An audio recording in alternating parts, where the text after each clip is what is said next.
ಇವತ್ತು ನಾನು ನಿಮಗೆ ದಾಸಾಳ ಹೂವಿನ ಶರ್ಬತ್ ಮಾಡೋದು ಹೇಳ್ಕೊಡ್ತೀನಿ. ಇದು ಶರೀರಕ್ಕೆ ತುಂಬ ಒಳ್ಳೆಯದು. ಇಲ್ಲಿ ನೋಡಿ, 1 ಗ್ಲಾಸ್ ಶರ್ಬತ್ ಮಾಡಲಿಕ್ಕೆ ನಾನು 2 ದಾಸಾಳ ಹೂ ತೊಗೊಳ್ತೀನಿ. ಇದರಿಂದ ತೊಟ್ಟು ತೆಗೆದಿದ್ದೀನಿ ನೋಡಿ, ತೊಟ್ಟು ತೆಗೆದಿದ್ದೀನಿ. ಮತ್ತು ಇದೇನು ಮೇಲ್ಗಡೆ ಇದೆಯಲ್ವಾ, ಇದನ್ನು ನಾನು ತೆಗಿತೀನಿ. ಈಗ ಇದನ್ನು ಸ್ವಚ್ಛವಾಗಿ ತೊಳ್ಕೊಂಡು ನಿಮಗೆ ಕಾಣಿಸ್ತೀನಿ. ಈಗ ಇದನ್ನು ನಾನು ತೊಳ್ಕೊಂಡು ಇಟ್ಕೊಂಡೆ. ಈಗ ನಾನಿಲ್ಲಿ 1 ಗ್ಲಾಸ್ ನೀರು ತಗೊಳ್ತೀನಿ.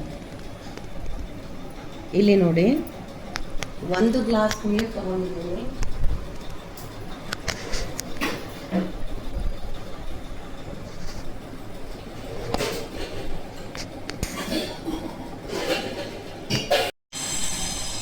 ಒಂದು ಗ್ಲಾಸ್ ನೀರಿನಲ್ಲಿ ನಾನು ಸ್ವಲ್ಪ ನೀರನ್ನು ಕುದಿಸ್ತೀನಿ.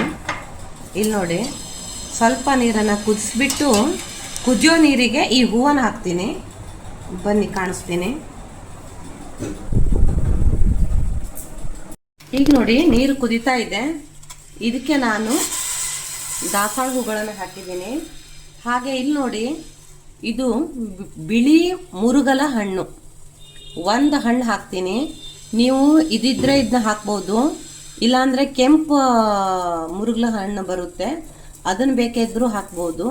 ಅದು ಒಣಗಿರೋದು ಸಿಕ್ಕುತ್ತೆ, ಅದನ್ನು ಬೇಕಾದರೆ ಹಾಕ್ಕೊಳ್ಬೋದು. ಏನೂ ಇಲ್ಲ ಅಂದರೆ ಲಾಸ್ಟ್ನಲ್ಲಿ ನೀವು ಲಿಂಬೆ ರಸ ಸ್ವಲ್ಪ ಕೂಡಿಸ್ಬೋದು. ಈ ಶರ್ಬತ್ತಿಗೆ ಲಿಂಬೆ ರಸ ಲಾಸ್ಟ್ ಕೂಡಿಸ್ಬೋದು ನೀವು. ಈಗ ನೋಡಿ, ಈ ಮುರುಗಲ ಹಣ್ಣನ್ನು ನಾನು ಹಾಕ್ತಾ ಇದ್ದೀನಿ. ಇದನ್ನು ಚೂರು ಮಾಡಿಬಿಟ್ಟು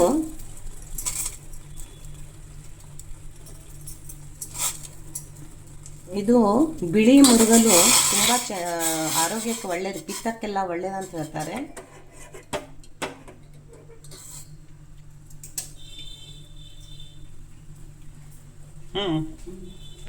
ಸೆಕೆಂಡು ಇದು ಬಂದ್ ಮಾಡಿಬಿಡಬೇಕು. ಈಗ ಗ್ಯಾಸ್ ಸ್ಟವ್ ಆಫ್ ಮಾಡ್ತಾ ಇದ್ದೀನಿ.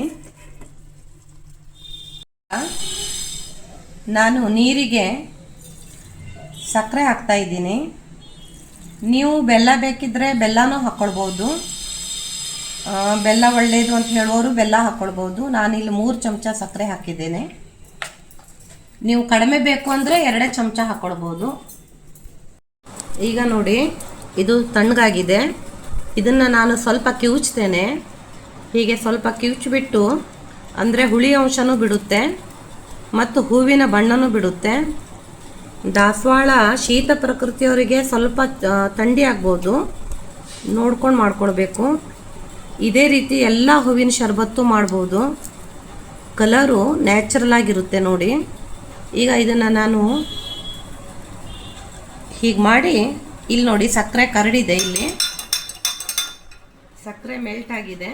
ಈಗ ಇದಕ್ಕೆ ನಾನು ಇದನ್ನು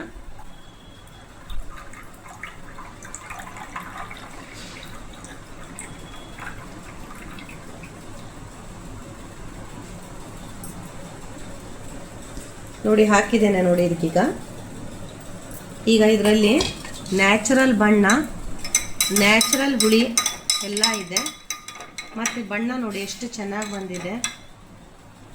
ನೀವು ಇದನ್ನು ದಾಸಾಳ ಹೂವು ಯಾರ ಮನೇಲಿ ಆಗುತ್ತೋ ಅವರು ಅದನ್ನೆಲ್ಲ ಎತ್ತಿಟ್ಕೊಂಡು ಅದನ್ನು ಒಂದು ಪೇಸ್ಟ್ ಥರ ಮಾಡ್ಕೊಂಡು ಇಟ್ಕೊಳ್ಬೋದು. ಹೀಗೆ ನೀವು ಶರ್ಬತ್ ಮಾಡಿಕೊಡ್ಬೋದು ಬೇಸಿಗೆ ಕಾಲದಲ್ಲಿ ಮನೆಗೆ ಬಂದವರಿಗೆ.